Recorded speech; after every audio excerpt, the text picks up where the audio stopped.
How to add a bot to Discord. Hey everyone, welcome back to our channel. In today's video I will guide you on how you can add a bot to Discord, so make sure to watch the video till the end. If you want to add a bot to Discord, it's actually quite simple. All you have to do is go ahead and then first of all make sure to launch the Discord application here.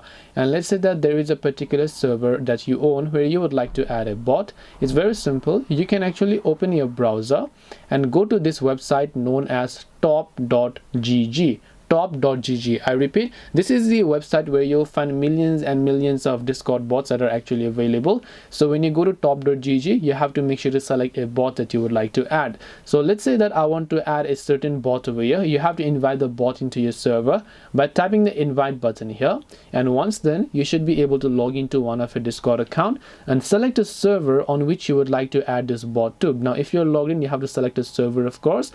So just go ahead and select the server where you would like to add this bot, and then you just need to tap the continue option, and once done you will be able to go ahead and then actually add this bot to your Discord server. This way you'll be able to add bot to Discord.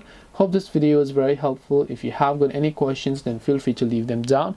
Thank you for watching and see you in the next video.